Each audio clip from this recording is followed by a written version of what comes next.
आपके सामने फिर वही शख्स मौजूद हैं जो इस बारे में आपको बताएँगे। तो मेरा सबसे ये सवाल है कि जो इस कदर महँगाई हो रही है, मेरे सुनने में यही आया है कि आईएमएफ कर रहे हैं, इसके बारे में आप सब लोगों को बताएँ।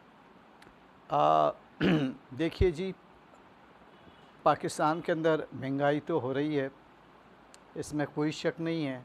और जैसा कि आपने कहा है कि आईएमएफ की वजह से हो रही है, तो मीडिया पर तो यही प्रचार है। लेकिन बात यह है कि देखिए, एक बात को समझने की कोशिश करें कि जब भी महंगाई होती है तो आपको एनालाइज करना पड़ता है कि ये जो महंगाई हो रही है, आया ये महंगाई जो है वो इंटरनेशनली हो रही है, या इसके पीछे जो रिज़ल्ट हैं वो इंटरनेशनल के हैं, या सप्लाई एंड डिमांड का मसला है, या ये आपकी लोकल माफिया की वजह से हो रहे हैं। तो ये सबसे पहले आपने ट्रेस करना होता है। देखिए, दुनिया में बहुत से ऐसे मुल्क हैं, ख़ास करके यूरोप के अंदर, सऊदी अरब को ले लें, वहाँ आपका एक्सपीरियंस होगा, काफ़ी सारी चीज़ें वो लोग इंपोर्ट करते हैं और उनके ताजरों की नज़र होती है इंटरनेशनल मार्केट के ऊपर कि कब कहाँ कितनी किस तरह से मिलती हैं। उस लिहाज से वो चीज़ों को देखते हुए उन सारी चीज़ों को मैनेज करते हैं। एक चीज़ शायद किसी टीवी चैनल में मैंने 2011 में कहा था कि जब तक कैपिटलिस्टिक माइंडेड पोल्यूटेड लोग पाकिस्तान का बजट बनाएंगे, पाकिस्तान कभी तरक्की नहीं कर सकता। और वो जो मैंने 2011 में कहा, तो आज 12 साल बाद भी वो बात सही साबित हो रही है। तो आईएमएफ से देखिए, पहले आप अपना कोई प्रोजेक्ट लगाने के लिए जो है वर्ल्ड बैंक से पैसे लेते हैं, ठीक है जी, और वो काफ़ी नरम शराइत पर होता है। अगर आप वो प्रोजेक्ट नहीं लगाते और उस पैसे का मिसयूज़ करेंगे, और वर्ल्ड बैंक जब आपसे उन पैसे की रिकवरी मांगेगा, तो फिर इंटरनेशनली आईएमएफ के पास जाना पड़ता है, ठीक है, और आईएमएफ से पैसे लेके फिर आप वर्ल्ड बैंक के पैसे उतारते हैं। लेकिन इस वक्त पाकिस्तान की जो कंडीशन हो रही है वो ये हो रही है कि ये आईएमएफ से कर्ज लेकर उन्हीं को पूरा नहीं कर पा रहे। तो दो तीन चीज़ें हैं, आप दूसरे मुल्कों में भी देखिए, उन्होंने भी आईएमएफ से लिया था। इंडिया हमारा पड़ोसी है, उन्होंने भी लिया था, 91 में लिया था, आखिरी दफ़ा 91 में लिया था, और हम लोगों ने शायद 58 60 में शायद ये कर्ज़ा वगैरह लेना शुरू कर दिए हैं, ठीक है ना। तो जो मैं आपको बात बताने की कोशिश कर रहा हूँ कि अगर वर्ल्ड बैंक से जो आपने पैसे लिए थे प्रोजेक्ट लगाने के, अगर आपने वो प्रोजेक्ट लगा लिए होते तो ना सिर्फ आप वर्ल्ड बैंक के पैसे उनको वापस दे देते, बल्कि आपको आईएमएफ के पास भी जाने की ज़रूरत नहीं थी। दूसरी बात ये समझिए कि वो इदारे जो सारी दुनिया में अरबों खरबों रुपए कमा के देते हैं, जैसे आपका रेलवे हो गया, पीआईए हो गया, स्टील मिल्स हो गई, इसी तरह लादाद हमारे इदारे हैं, शिपयार्ड वगैरह, ये सारे के सारे पूरी दुनिया के अंदर ये कमा के देते हैं। पाकिस्तान दुनिया का वो वाहिद मुल्क है कि आईएमएफ से पैसे ले लेके इनको इनके नुकसानात को भरा जाता है। एक चीज़। दूसरी बात कि भाई, आप जब इस कदर आपको पता है कि ये ज़ायनिस्ट ज्यूश लॉबी है, ये मुसलमानों को एक आँख भी, वो कहते हैं ना कि ये बर्दाश्त ही नहीं करते मुसलमानों को, ठीक है ना, तो वो तो ये सारी चीज़ें करेंगे। तो पाकिस्तान के साथ जो मसला हुआ है या ये जो महंगाई है, तो इसकी बेटा तीन वजूहात है। नंबर एक वजूहात तो ये है कि इंटरनेशनली होती है, लेकिन ये वहाँ पे जो ट्रेडर्स बैठे होते हैं उनको पता होता है और वो इन सारी चीज़ों को कंट्रोल कर लेते हैं। दूसरी बात जो आप समझ लें कि पाकिस्तान के अंदर माफियाज़ हैं यार, पाकिस्तान के अंदर माफियाज़ हैं जो महंगाई करते हैं। आप देख लें, टेप रिकॉर्ड उठा के देख लें, वीसीआर उठा के देख लें, बड़े बड़े टीवी लेते थे और भाई वो बंद हो गए, वो सस्ते नहीं हुए। इस मुल्क में एक दफ़ा चीज़ जो महंगी हो जाती है वो सस्ती नहीं हो सकती। तो महंगाई के तो बहुत सी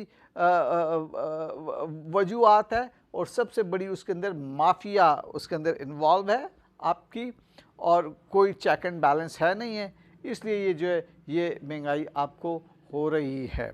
अब कहने की बात ये है कि आप इसको कैसे कंट्रोल कर सकते हैं। तो भाई आप इसको ऐसे कंट्रोल कर सकते हैं जैसे दुनिया भर ने IMF से कर्जा लिया और फिर उन्होंने उसको किया।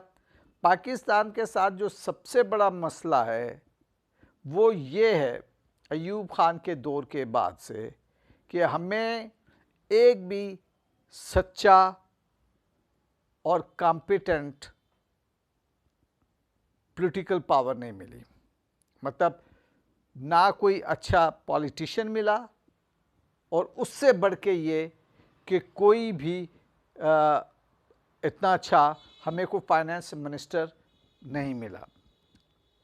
डॉक्टर महबूबुल हक, अगर मैं सही नाम ले पा रहा हूँ, तो वो उन्होंने नॉर्थ कोरिया का भी बनाया बजट, हमारा भी बनाते थे, और जिन जिन मुल्कों के उन्होंने बनाए उसके ऊपर 100% काम किया गया, वो कंट्री तरक्की कर गए। हमारे मुल्क में मैंने कहा ना माफिया है, वो फ्लॉप कर दिया उन्होंने। इसी तरह अब्दुल हफीज़ शेख साहब 21 से ज़्यादा मुल्कों का बजट बनाते हैं, बड़े सक्सेसफुली वो चल रहे हैं। पाकिस्तान में बनाया तो उस बजट को माफियाई जो है वो टैकल कर लेती है। तो IMF से निपटने के लिए यही है जो मैं आपको यहाँ तजवीज़ कर सकता हूँ कि सीधा से आप कहें कि भाई पहले तो आप हमें ट्रांजैक्शन दिखाएं कि जो आपने पैसा में भेजा यहाँ पर, ठीक है ना, दूसरे मुल्कों ने भी किया है, तो आप देखिएगा कि 60% लिखा होगा और 40% पाकिस्तान में पहुँचा होगा। अच्छा चले वो 40% भी जो आ गया, इतना अरबों खरबों डॉलर्स जो लिए, तो भाई आपने कौन सा इंफ्रास्ट्रक्चर में लगा दिए, आपने कौन सा एजुकेशन हेल्थ पे लगा दिए, आपने कहाँ लगाए। अगर आपने लगाए तो वो नज़र आने चाहिए ना, वो तो कहीं नज़र नहीं आ रहा।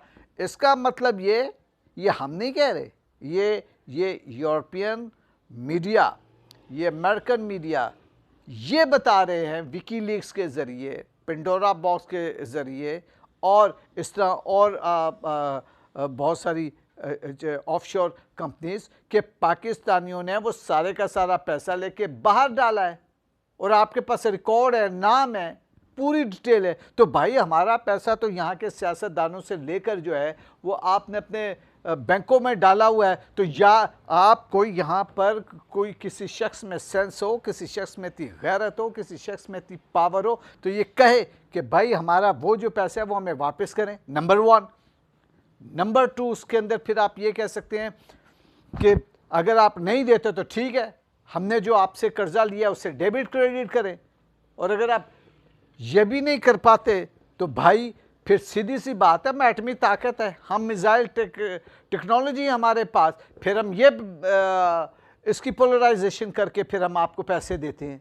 मतलब क्या चीज़ है। लेकिन अनफॉर्चुनेटली ना ही कोई फाइनेंस मिनिस्टर, ना ही किसी पॉलिटिकल बंदे में ये शऊर है कि वो इस लेवल पर आकर उनको वो बात बताए, और भाई आपने जिनको दिया उन्होंने वो पैसा उठा के अपनी ऑफशोर कंपनियां कर ली, अपने बिजनेस कर दिए, आपके ब्लैक अकाउंट में डाल दिया, और आप जो है वो शर्तें लगा कर, वो आप पेट्रोल महंगा करके, वो आप बिजली महंगी करके, वो आप दूसरे इंसेंटिव छीन के 22 करोड़ लोगों की ज़िंदगियां जो है वो उनको जीना जो है वो अजाब कर दें। ये क्या बात हुई?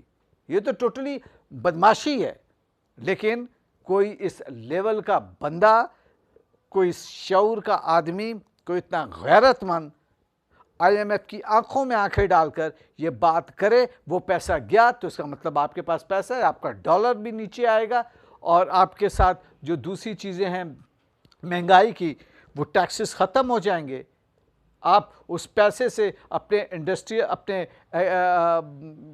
जो आपका एनर्जी सेक्शन है हमारा, या एनर्जी सेक्टर है, उसमें आप ज़्यादा से ज़्यादा डैम बनाएं। अब खुदा रसूल का वास्ता है कि आप 200 रुपये लीटर पेट्रोल से तो बिजली बनाना मंजूर है, लेकिन जो मुफ्त की आपको पानी से बिजली मिल रही है, रुपए की 1 रुपया यूनिट, वो आपको नहीं चाहिए। तो ये कौन लोग बैठे हुए हैं भाई जो ऐसा नहीं करने दे रहे, और कौन लोग ऐसे बैठे हुए हैं जो अपनी किकबैक के लिए, अपने कमीशंस के लिए इन मुल्कों को नुकसान पहुंचा रहे हैं। तो ये तो मैं इनकलाब के फेवर में नहीं हूं। मैं यही कहता हूं कि there shouldn't be any revolution नहीं होना चाहिए। मैं तो एवोल्यूशन का कायल हूं भाई, एवोल्यूशन होना चाहिए। बट यहाँ लोग जहालत है, यहाँ बेवकूफ़ी है, यहाँ सारी चीज़ें हैं और लोग चीज़ों को नहीं समझते। तो ये कोई ऐसी चीज़ नहीं है। मेरे जहन में 50 ऐसे आइडियाज़ हैं, मैं आपको दूं तो आपकी इकनॉमिक्स कहीं से कहीं चली जाए, बट हम लोगों को कौन पूछेगा। तो मेरा ख्याल आप मुतमईन होंगे मेरी बातों से। Thank you.